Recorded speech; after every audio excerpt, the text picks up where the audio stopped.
Okay. Akka mul'atan egaa keessanii egaa galata waaqayyo isheetu from isheetu boolan tutorial. Okay. Akkuma beekamu barumsaa saamuna kan xiqqoodhaan fagaadneera dhiifama jecha.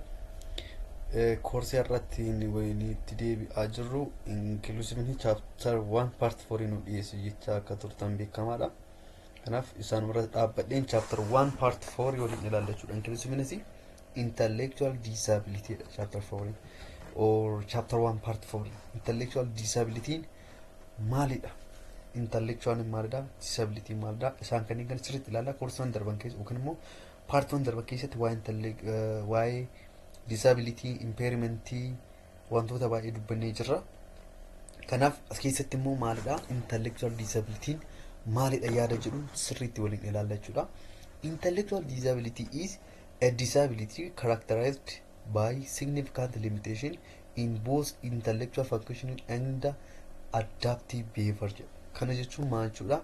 Intellectual disability kan characterized ta'uuwwan kan ibsamu maalidhaan yookaan kan ittiin addabamuudha. Significant limitation yookaan immoo wantoota ittiin ittifaman maadha. Limitation jechuun waan tokko jechuu kan ittiin ittifaman isaanis maadhaan intellectual function in the what adaptive behavior. Intellectual function jechuun dandeettii sammuu keenyaan hojjennuu fi adaptive behavior jechuun amaloota naannoo keenya jiru adapt goonee fudhannu ofitti fudhannu isaas sannii sanarratti hundaa'ee kan ittiin adda bahu jechuudha. This is what intellectual disability jennaan. Intellectual disability maalidha? A disability characterized by what? Significant limitation. Limitation maal ta'e significant adda bahee jiru. Limitation akkasiitiin in what? In both intellectual functioning and what? Adaptive behavior. Kallattii lachaniinuu limitation kan qabu. Maal jedhama? Intellectual disability jedhama. Intellectual functioning kan jennu maalidha? It refers to what? General mental capacity. Walumaa galatti maalidha? Dandeettii yookaan capacity sammuu keenyatti. Intellectual jechuun maal jedhama afaan oromootiin namoota baay'ee yaadan yookaan immoo amaariffaan liqe warroota jedhama sun jechuudha. Yookaan immoo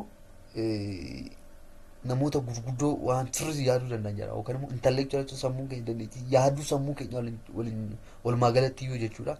That what a general mental capacity. That's what intellectual kan jedhamu. Such as what learning, barachuu, reasoning, problem solving, and so on. Warreen kan hundumaa maadhaan hojjetamu intellectual functioning jedhu. Yookaan immoo hojii sammuu jechuudha walumaa galatti. Kanuma gabaabaadhaan yoo ibsine intellectual functioning kan jennu hojii sammuu kan jennudha walumaa galatti. Maadha barachuun, reasoning sababeessuu, problem solving rakkooleef adda addaa funuun. That's what intellectual functioning jennaan. One way to measure intellectual functioning is what? An IQ test. Intellectual functioning maadhaan test goona IQ test dhaan. Maadhaan intellectual disability yookaan immoo intellectual functioning kan itti check goonu IQ dhaanii jechuudha. IQ dhaanii jechuudha. Innis maal jedha? Intellectual what? Question jechuudha. Yookaan immoo intellectual question test jechuudha. Wanti isaa IQ jechuudha leelaa. Yookaan wanta biraa akkasitti fakkaanne intellectual question test jechuudha. An IQ test score of what? 75 and below indicates a limitation in intellectual functioning. IQ testing nama qabxii 75 gadi yoo galmeessise ta'e yookaan immoo yoo ta'e it's what limitation intellectual functioning. Limitation yoo jiru sammuu namaa keessatti barumsa irra ta'uu danda'a, reasoning irra, problem solving irra ta'uu danda'a. Sanaa gadi taanaan there is what a limitation. There is what a limitation intellectual functioning. Adaptive behavior kan jennu immoo maalidha? Haga ammaa kana sun intellectual functioning dha. Adaptive behavior kan jennu immoo maalidha? Involves what? Involves conceptual. Maadha inni of keessa qabatu conceptual of keessa qabata. Social and what?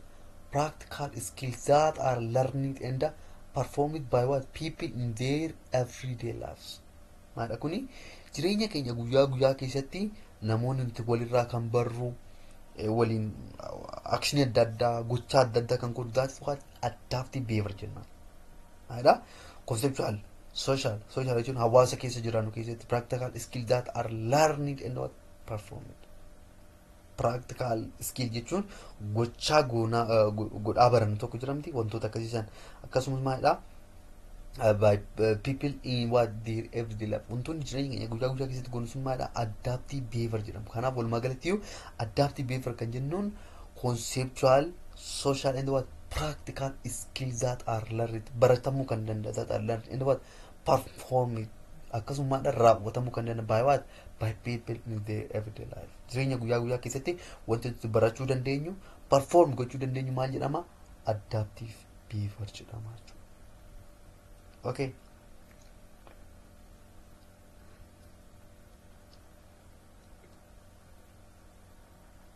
inni biraammoo conceptual skill jechuun maal jechuudha language and what literacy meaning time and number concept and self direction isaan kunneen kun maal jedhamu conceptual skill jedha kana jechuun maal jechuudha conceptual skill kana jalatti language tokko afaan mataa isaadha literacy yookaan sammuu nama barate money maallaqa time and what number concepts and self direction ofii keenya qajeelchuu isaan kun maal jedhamu conceptual skill jedhamu yookaan immoo dandeettii concept namaan kan argaman yookaan immoo what conceptual skill kan jennu isaan kanneen kan inni biraa immoo social skill kan jennu immoo yookaan immoo beekumsa hawaasaa kan jennu immoo interpersonal skills yookaan immoo namoota gidduu waliigaltee yookaan walqunnamtii beekumsaa jiru skill jechuun maal akka ta'e waan beektaniif inni interpersonal skill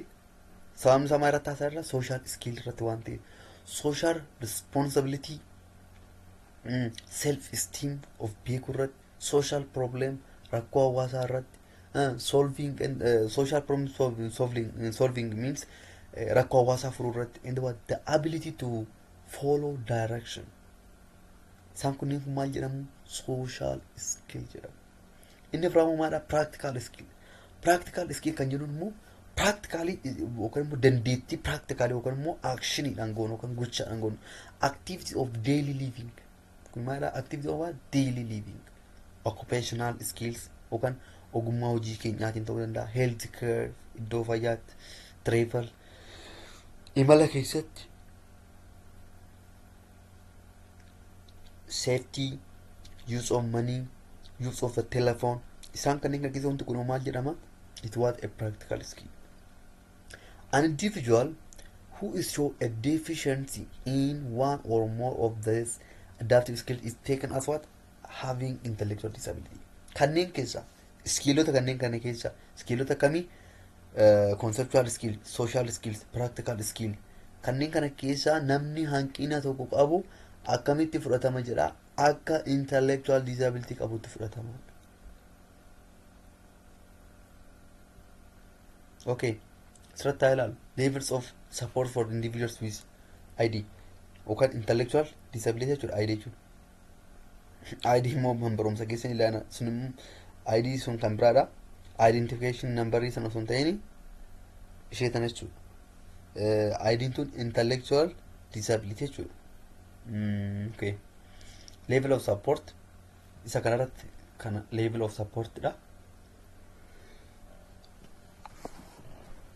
okay inni itti aanu duration of support frequency of support setting of support isaan kanneen kan jalatti maal ilaalla intermediate level of support intermediate yoo ta'e level of support kan dandeettiin ummaa ilaala level of what support for individual with ID or intellectual disability levels of what support for individuals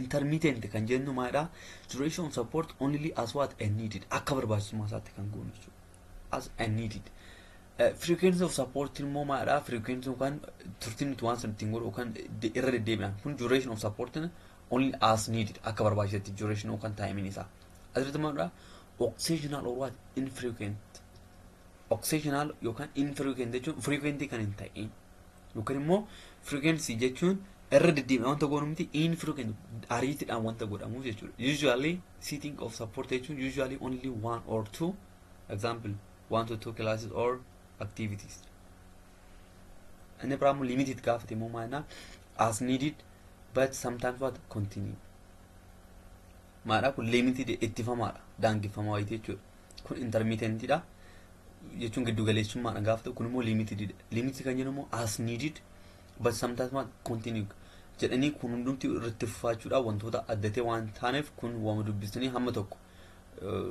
ilaaltanii hubachuu dandeessanii extensive jechuun immoo limit kan ta'e yookaan immoo babal'atee pervasive kan jennuun immoo isa caalaa jechuudha maybe what lifelong kun maadha usually continuing dha inni kun pervasive maybe what lifelong haga jireenya keenya guutuutti kan goonu jechuudha magaalatti kanaaf isaan kanneen kan dubbisaatu frequency of support maal jedhu kan sirriitti ilaalla nearly all sitting kana waan ta'eef asirratti wanti adda ta'e wanti ibsamus waan baay'ee hin jirreef waan dubbistanii bira geessan jedhee waan yaaduufidha kun graafii isaati ilaala proportion of what children within IQ ranges and the relationship to levels of learning difficulties and disability dha kan sirriitti la average isaa dhibba it's okay kanaaf almost kun waan dubbifamudha main concept irratti xiyyeeffannu physical disability and health impairment physical disability and health impairment physical disability maida health impairment maida physical disability is what a condition that interferes with the individual's ability to use what his or her body physical disability jechuun is a condition that what interferes with what the individual's ability to use what his or her body namni tokko qaama isaa fayyadamu kan qaama isaa keessa maadha physical disability physically qaama keenya kan mul'atu harka keenya ta'uu danda'a luka keenya ta'uu danda'a ija keenya ta'uu danda'a isumarratti kan mul'atu jechuudha hanqinni yoo jiraatu that what physical disability what a condition that what interferes with what an individual's ability to use his or her body I think what orthopedic impairment which refers to what condition of muscular or skeletal system and what sometimes to physical disabling condition of what the nervous system isan kan left case orthopedic impairment which orthopedic impairment jechuun muscular or skeletal system in kawal qabatne condition of what muscular or skeletal system and what sometimes to what physical disabling physical different conditions what of what the nervous system isan dabalatee physically qaama keenya irratti wanti mul'atu summaa jedhamani physical disability what condition that interferes with individual's ability socially miti oomi yunam qaama individual physical disability kan dhufu nama tokko irratti waan ta'eef classification and the characteristics classification isaanii immoo gaafa ilaalumaadha based on the impact of physical disability on mobility and the motor skills it is divided into three based on what the impact of physical disability on mobility and what motor skills fi mobility sochii adda addaa irratti hundaa'ee physical disability kana iddoo meeqatti qonna iddoo sadiitti qonnee ilaalla tokko mild physical disability it's individuals have what minor problems and walk without aids rakkoo xiqqoo qaba garuu maadha individuals have what minor problem xiqqoo qaba and what walk without aids gargaarsa tokko malee deemuu danda'a garuu maadha rakkoo qaba this what minor problems but walk without what aids jechuun gargaarta nama fakkeenya nama hir'ina qaamaa qabu tokko gargaaru jedhamu that's what aids jennaan aids tokko malee yookaan gargaarsa tokko malee nam sochumaadha garuu hanqina osoo qabu individual problem osoo qabu kan deemu mild physical disability jennaan moderate physical disability individuals can walk with brace and crunches to Afan Oromo crunch na marfan mitre crunch isuma actually and may have difficulty with fine motor skills and speech production moderate physical disability individuals can walk with what breaks and crunches and dem kan danda'u yookaan immoo brace kan akka kurri yookaan immoo teessutti dhiibamee deemu sun haa ta'uu danda'a isaan akkasiin maal jedhamu moderate physical disability jenna may have difficulty with fine motor skills and speech production inni biraa maalidha inni sadaffaan severe physical disability inni kun ulfaata individuals who are wheelchair I'm sorry iddoo kanatti kan jedhe brace jedhamti warroota akka gazaraadha sana kan ittiin dhadhaabbatan jechuudha. Severii physical brace kan jennu kun immoo wheelchairiidha warra deemanidha. Severii physical disability kan jennu kun wheelchairii fayyadamanii namoonni deeman isaa sun maal jedhamu severii physical disability jedhu. Isaan gargaarsa sana malee deemuu hin danda'an. Isinii galamtii wanti isaa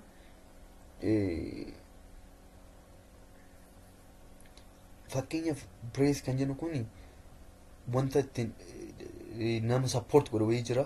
Fakkeenyaaf wanta akka kurrii fuuldura kaanii kan qabatanii deemu teessoo qabatanii deemuu danda'a bakka wanta isaan daggafu wayii wanta isaan dhaabuu danda'u wayii brace jennaan. Kiraanchiin beektu kiraanchii jechuun harka bitaaf mirgatti qabatanii kan deemanidha. Severii physical disability garuu isaan irraa adda. Individuals who are what wheelchair dependent wheelchairii malee deemuu hin danda'an. Wheelchairii malee deemuu kan hin dandeenye. May need what special help to what achieve regular development. Wantoota tokko achieve gochuun maal barbaadu? It need special help. Gargaarsa addaa barbaadu. Maaliif fakkeenyaaf dhimma tokko xumurachuudhaaf gamoo gubbaa bu'annaa ta'an wheelchairii immoo gamoo gubbaa bu'uu hin danda'u. Kanaaf maal dharee namoota kana special help yookaan immoo gargaarsa addaa isaan barbaachisa jechuudha. Physical disability can also be broadly classified into two groups. Physical disability kumaara group lamatti qoodama. One neurological system and the second one is musculoskeletal system jedhama. Physical disability kun the neurological system kan jennu the brain spinal cord and what nerve related problems. Rakkooleen sammuudha wal qabatan spinal cord fi nerve wal qabatan maal jedhamu? A neurological system jedhamu. Namni rakkoo sammuu qabu, namni rakkoo spinal cord qabu, nerve qaban maal jalatti herregamu? A neurological system jalatti ramadamu jechuudha. Musculoskeletal system kan jennu the muscles yookaan immoo maashaa keenya lafee keenya bones and what joints wal qabsiistuuwwan harka keenya fakkeenya iddoo achi harka keenyatti cabee buusaa jechuudha. Joint jechuun gara biraatiin buusaa muscle kan jennu immoo maashaa keenya kan wal qabatan maal jedhamu? Musculoskeletal system jennaan. Kanaaf physical disability kun kallattii kan lamaatti qoodamanii ilaalamu jechuudha. Neurological system and musculoskeletal. Neurological system sammuu keenyaan spinal cord keenyaan waliin wal qabatan maal jedhamu? Physical disability neurological system jalatti ramadamaniiti. Musculoskeletal system jalatti kan ramadaman immoo muscle bones and what joints are what deficiency due to what nerve causes. Isaan kanneen jalatti ramadamu jechuudha. Okay. Inni kun immoo maadha? Neurological system kana jalatti maal jira? Epilepsy. Epilepsy is a disorder that occurs when a brain cells are not working properly and is often called what? A seizure disorder. Seizure disorder kan jennuun sammuun keenya seeraan yoo hin hojjenne that what? Epilepsy jennee waamuu dandeenya. That is what we call seizure disorder jedhama jechuudha. Kana jechuun maal jechuudha? A disorder that what occurs when the brain cells yookaan seelii sammuu keenyaa maalitti nu jennu? Seeraan yoo nu jennu not work what properly and what is often called what? Seizure disorder. Seizure disorder jechuun maal jechuudha? Godhamtanii gaafamte qorumsa irratti yoo akkas jedhamtee gaafatamte maal jedhama? Yoo sammuun keenya seeraan jennu wee seelii sammuu keenya brain cells are not working properly kan jedhu jechuudha. That's why we call epilepsy. Epilepsy kan jedhu jalatti ramadama. Spinal bifida kan jedhu immoo maadha? Damage to what? To the spinal cord leads to what? Paralysis and the loss of sensation in the affected areas of the body. Kana jechuun maal jechuudha? Spinal bifida jechuun damage to what? The spinal cord keenya yoo damage ta'e hojiin ala yoo ta'e maadha? Leads to what? Paralysis. Namni tokko paralysis jedhamti. Paralysis ekanii paralysis ta'e jechuun harkisaa hojjechuu hin danda'u, wanta tokko gochuu hin danda'u. What? Loss of sensation in what? The affected areas of the body. Fakkeenyaaf namni tokko qaama isaa walakkaa gara tokkootiin harkisaa socho'u maayyuu sense hin godhu. Namni sun maal? Wanni ta'e paralysis ta'e. Ekanii paralysis ta'e jechuun qaamni sun gonkumaa hojjechuu hin danda'u. Fakkeenyaaf harki gara mirgaa paralysis ta'e jechuun harka gara mirgaa oduu ibiddaan iyyuu gubdeetti nagamu maal sense hin godhu jechuudha magaalatti iyyuu. Maal inni maalirraa dhufa? Damage to what? The spinal cord lead to what? Paralysis. Spinal cord keenya damage ta'e taanaan rakkoo kanaan nama mudata jechuudha. Inni biraa musculoskeletal system kana jalatti immoo wanti biraa jiru detail gaafa ibsamu jechuudha. Itti galuufat the muscle and what the supporting framework and what the skeleton. Maaf jirti qabata muscle and the supporting framework. Maashaa fi warroota maashaadhaan support godhan framework isaa fi what the skeleton of jirti qabata. Inni kun maal jedhamu progressive muscle weakness or muscular dystrophy inflammation of what the joints yookaan iddoo wal qabsiisu maashaa keenyaa jechuudha. Arthritis or what loss of various parts of what the body qaama keenya irra wantoota baay'ee gaafa dhabu. This is what loss of various parts of the body. This is what amputation. Isaan kunneen kun maal jalatti ramadamu musculoskeletal system jalatti fayyadamu jechuudha. It's what about waa'ee masilii waan haasa'uuf jechuudha. Okay. Example of musculoskeletal problem fakkeenyi isaanii maadha? Muscular dystrophy. Muscular dystrophy irratti gaafa ilaallu maadha? Is what an inherited condition occurring mainly in males in which what the muscle weaken and deteriorates. Kana jechuun maal jechuudha? Dhibeen kun yookaan immoo hanqinni kun maal eenyutti mul'ata baay'inaan? Dhiirota irratti mul'ata. Muscular dystrophy kan jennuun kun is what an inherited jechuudha. Maatuma keenyadha kan inherited dhaalumaan kan nutti dhufu jechuudha condition occurring mainly in males dhiirota irratti in which what the muscle weaken and what deteriorates yookaan immoo dadhabbii maashaasaa uumamaan inni wanti kanaa kun baay'inaan dhiirota irratti mul'ata. Inni gara biraatti immoo dhaalummaan kan dhufu inherited jechuudha yookaan immoo kan fudhannee qabuun jechuudha maatirra. Arthritis kan jennuun immoo maalidha? Arthritis is what an inflammation of what the joints, inflammation of joint kan jennu wal qabsiisa maashaa irratti rakkoo jiru jechuudha. Symptoms include what swollen and stiff joints. Iddoon maashaan keenyatti wal qunnaman yookaan buusaan keenyatti wal qabaman hodhii ta'an maal swollen stiff joints, fever and what pain in the joints during acute periods. Dhukkubbiin naannoo maalitti maashaa keenya fakkeenya namoonni tokko dugda kootti nu dhukkubaa dugdi kan koo akkasuma ta'e maal inni gaafa gadi jedhee ol jedhuu hin danda'u. That's what arthritis kan jennu isaadha jechuudha. Amputation kan jennu immoo maalidha? Is what a small number of children have what missing limbs because of congenital abnormalities or injury or disease, malignant bone tumor in the limbs. Inni kun immoo maalidha? Amputation kan jennuun kuni small number of children have what missing limbs lakkoofsi daa'immanii xiqqaan maal jechuudha? Lakkoofsi daa'immanii xiqqaan what a small number of children have what missing limbs because of what congenital abnormality jechuun uumamaan kan fudhannee dhufnu abnormality yookaan immoo normal ta'uu dhabuudha wantoonni dhufan jiru yookaan immoo injury or disease yookaan dhibee wayii dhufnu. That's what we call amputation kan jennu isaa sanaadha jechuudha. Malignant bone tumors in the limbs. Isaa sunnis maal jedhamanii waamu? Amputation jennee waamna jechuudha. Dhibee kan namarratti illee argeen beeku I don't know sirriitti nan galle garuu waan dhibee kana amputation kuni I don't know isa more internet irra dubbisuu dandeessanii bitaa sirriitti hin galchu. Pooliyoon immoo maalidha? What viral disease dha pooliyoo. Ekeleen qoricha pooliyoo kennu gaafa jedhan hin dhageessu. Ifaadha waan ta'eef inni baay'umayyuu waan jedhu. Is a viral disease that invade the brain and what cause severe paralysis of the what total body system. Pooliyoon kun maalidha? Pooliyoon nama qabee jennaan guutummaa qaama namaa paralyze godha. What cause severe paralysis of what the total body system. Qaama keenya hunduu paralyze godha. Pooliyoon gaafa maqaa ishee waaman akkuma salphaa fakkaatti garuu dhiibbaa guddaa qabdi. Health impairment maalidha? Yookaan immoo hanqinni fayyaa irratti immoo jiru maalidha? Health impairment any disease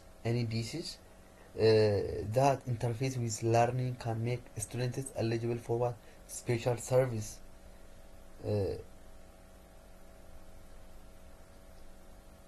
Fakkeenyaaf karaa kamiin ibsa gaariidha. Any disease that interferes with what learning. Barumsa hojii dhibeen nama hundootu kamiyyuu learning can make what student eligible for what special service tajaajila addaati yookaan special service eligible ka godhu dhibeen akkasii maal jedhamu health impairment jedhama. Fakkeenyaaf dhibee barattoonni mooraa keessatti coggarraa qabna jedhan maal nyaatu isaan nyaatan maalidha special food jedhanii mitiire yookaan immoo specially nyaata specially jennee waan mooraa keessatti. That what any disease that interface with learning can make what student eligible for what special service. Kan waa'ee kaafes ni fudhadhe salphaatti akkasii galuufin garuu yaadni kun yaada biraadha. This is that interface with what learning. Fakkeenyaaf namni tokko maatisii yeroo hundumaa itti manii hin galleeffoo ta'e tokko idoon tokko arras borus irmoo deebi'ee that what health impairment jedhama. Tokko idoon tokko lama itti arras borus isaan si barsiistee moo galuuf iddi that what health impairment. The disease cause what problems are as follow. Heart disease dhibeewwan health impairment kun maal jalatti ramadamu heart disease dhibee onneedha. Diabetes dhibee sukkaara allergy HIV AIDS coronavirus dhibeen kunneen kun maal jalatti ramadamu health impairment jalatti ramadamu jechuudha.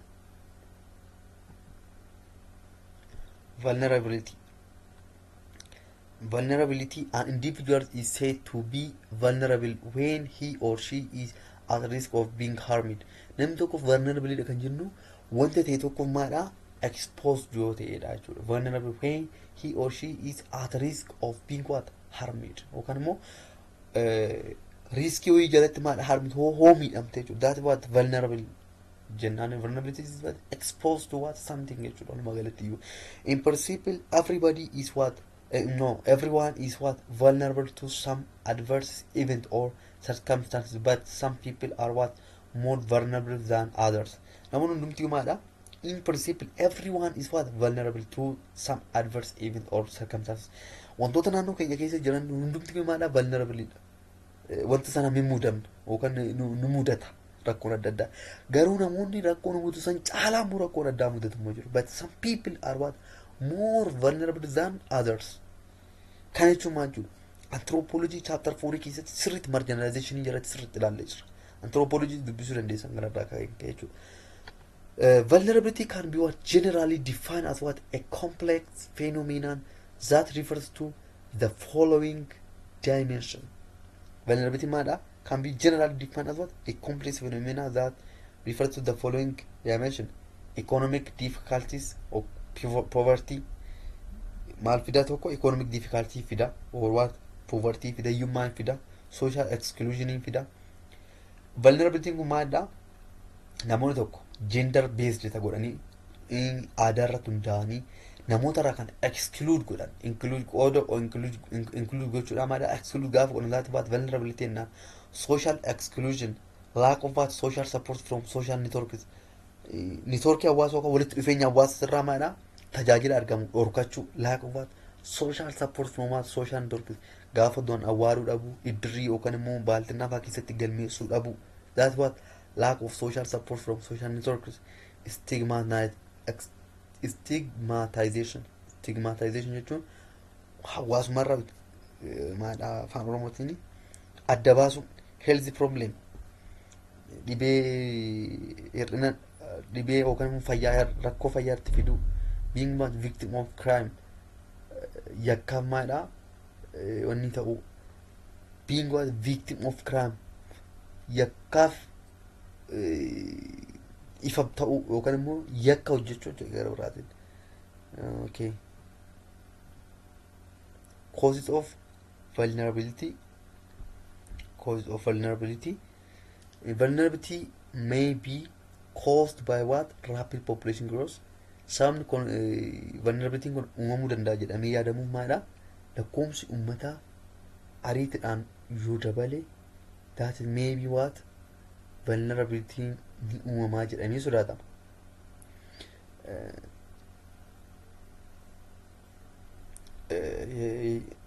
Asirratti yaada kanarratti vulnerability nam tokko yakka tokkoof yookaan immoo rakkoo tokkoof ifataa jedhamee kan yaadamu yookaan immoo likkoo dhaabbate milshil amaariffa isaatiin yookaan immoo karaa wanti tokko ittiin miidhamuu danda'u jennee kan yaadnudha. Miti yeroo nama garatti yaadni isaa kanaaf rapid population growth vulnerability nu mudachiisuu danda'a.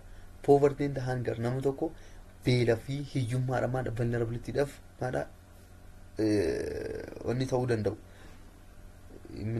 maalidha vulnerability kanaan miidhamuu danda'u poverty yookaan immoo miira gadaantummaa jala waan jiraniif karaa ittiin vulnerability yookaan immoo rakkoon kun isin hiyyeessota qoodan waliin nyaachuu hin dandeessan jedhanii sammuu namaatitti bu'uu poor healthy hir'ina fayyaan hiyyoomuu kana jechuun maal jechuudha namoonni dhibee adda addaa gama namni tokko HIV qabaatee social network keessaa bahuu danda'a low levels of education barumsa xiqqaa qabaachuu kan sadarkaan barumsa isaanii baay'ee xiqqaa ta'u kun immoo illiteracy fida ati sirriitti hin baranne jedhanii sammuu namatti qudaati waata vulnerability dhumdumti kun kan haasaa jiru kun cause of vulnerability jenna waan ta'eef isaan kunniin maal vulnerability fiduu danda'u fragile no gender inequality kan reefu jenneerra gender inequality fragile and hazardous location iddoo nuti jiraannu murteessaadha dhaati waata fragile and hazardous location kan jennu isa sanarratti hundaa'anii namoota sana hawaasarraa adda baasuu lack of access to resource and service resource fi service jirurraa maal gochuudha ittisuu kana jechuun maal jechuudha fakkeenyaaf lack of access to resource and service including what knowledge and technological means warroota teknoolojii haa ta'u barumsaanis argaman haa ta'u isaarraa maadha accessii jiru akka isaan arganne gochuu lack of what access bakka hanqina kanneen kana maal kan warreen qaba maal jedhamu vulnerability jedhama sababa ta'uuf jechuudha vulnerability dha disintegration of social patterns that what social vulnerability jennaan jechuudha disintegration of social pattern yookaan immoo haala hawaasni waliin jiraatu irraa adda kan ceete yoo jiraate maal jedhaa that what social vulnerability jennaan jechuudha topikiin keenya inni dhumamaadha characteristics of vulnerable people yookaan immoo namoonni vulnerable yookaan immoo exposed to something ta'an yookaan wanta tokkoof ifooman yookaan wanta tokkoof miidhaman magaalaa ta'innuun amaariffan jechuudha wanta tokkoof ifooman maal karakterii isaan agarsiisan jechuudha amaluun isaan agarsiisan the following are what the thought to be what characteristics of vulnerable people inni tokkoffaan maalidha karakterii isaanii less physically or mentally capable or infant older adults people with what disabilities less what physical or mentally capable physically less physically yookaan immoo physically isaanii xiqqaa kan ta'an or mentally capable infantis mentally haa ta'u physically isaan kun maadha xiqqaa kan ta'e less physically or mentally capable gochaan isaan waan tokko godhan xiqqaadha maadha they are vulnerable characteristics isaanii wanta sirriitti gochuu hin danda'a sababni isaa maadha they are exposed to something dubartoonni amma ala baaniin hojjetan ta'e taana maadha bakka dubartiin gara gaariitti deemuu qabdi irri immoo gara alaatti kan jedhamu wantoota akkasii sana jechuudha.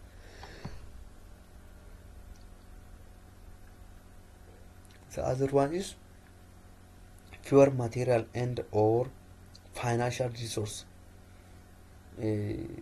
Characteristics ammas vulnerable people maadha fewer material yookaan material xiqqaa qabaachuu and or what financial resource low income household homeless mana malee jiraachuu galii xiqqoo qabaachuu warroonni akkasii maal jedhamu karakterii maadha vulnerability namoonni tokko namoonni wanta akkasii hojjetan amma aadaa isaaniitiin afaan isaaniitiin jeendariidhaan fakkeenyaaf dubartiin dhiira hojii walqixa qoodachuun qabdu yaadni jedhu jira waan ta'eef wantoonni akkasii maal jedhan fewer material or what financial resource low income household and homeless mana malee safuu danda'u hawaasa keessaa bahu waan ta'eef less knowledge beekumsa xiqqoo qabaachuu or experience akkasuma maadha children illiterate foreigners tourists warroonni rakkina akkasii qaban warroonni vulnerability qaban karakterii isaan agarsiisan tokko maadha beekumsa xiqqaa qabaachuu barumsa dhabuu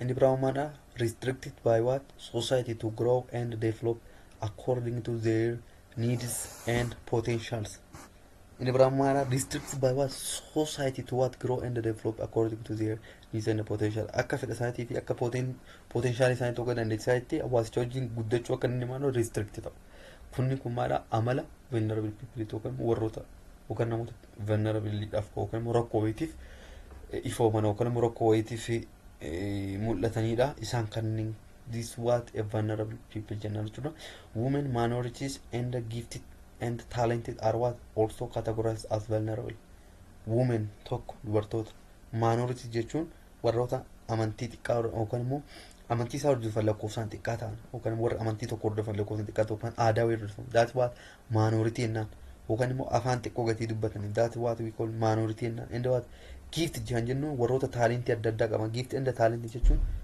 pootarii warreen hojjetan amma warri supheedhaan maaliin hawaasa keessatti makamanii jiraachuun hawaasa irraa adda baasan kun maalidha hawaasummaadhaaf expose godhaa they are also what categorized as what vulnerable people jechuudha maalidha warroota wanti tokko maal exposed to something warra jennu sun jalatti ramadamuu jechuudha barumsi keenya irraa asumarratti xumuramaa barumsa itti aanuun 1.4 historical movement from segregation to inclusion kan jedhu irratti hamurtii deebinutti turtii gaarii misoliin kanan turasheetu leenjisoti bye have a nice time